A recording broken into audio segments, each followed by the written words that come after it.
glacial to interglacial climate oscillations. In this section, we describe how ice core data help us assess ECS for climate states from glacial condition to interglacial periods, such as the Holocene, the interglacial period of the part 12,000 years. We discuss climate sensitivity in warmer climates in Cenozoic era section.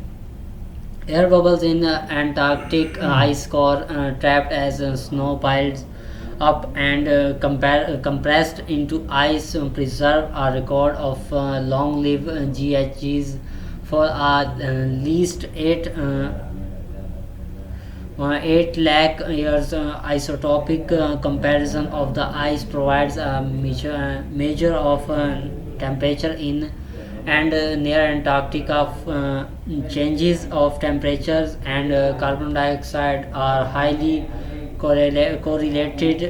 Figure 2. This does not mean that carbon dioxide is the primal cause of the climate oscillations.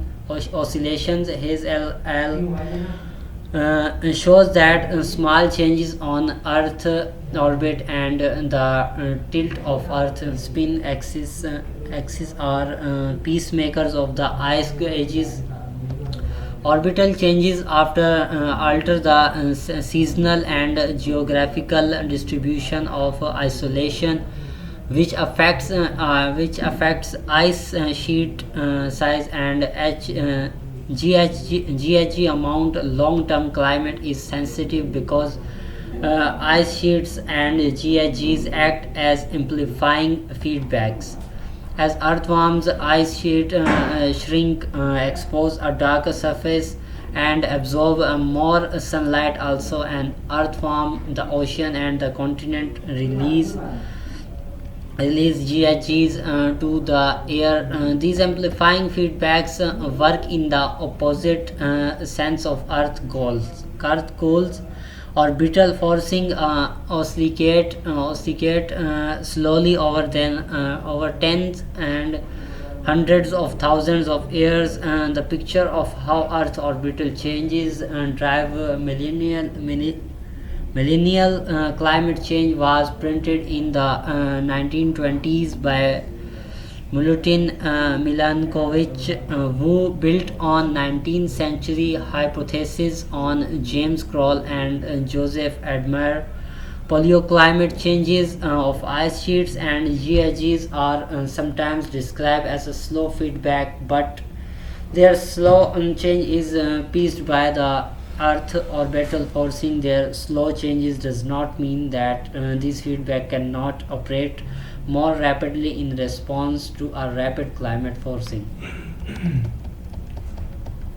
We evaluate ECS by comparing stable climate states before and after a glacial to interglacial climate transition. GHG's amounts are known from ice cores, and ice sheet sizes are known from geologic data. And the empirical impacts ECS applies to the range of global temperature covered by ice cores, which we will conclude is about -7 degrees Celsius to +1 degree Celsius relative to the Holocene.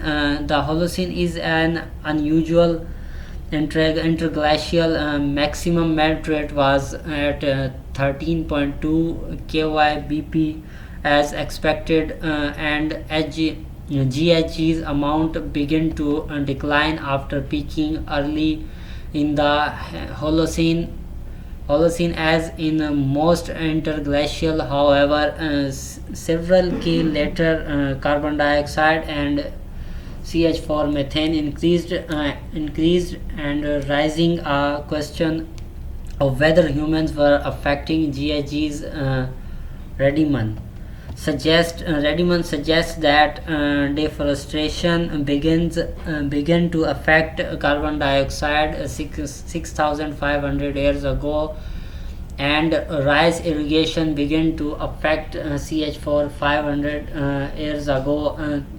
Those possibilities complicate use of LGM Holocene warming to estimate ECS.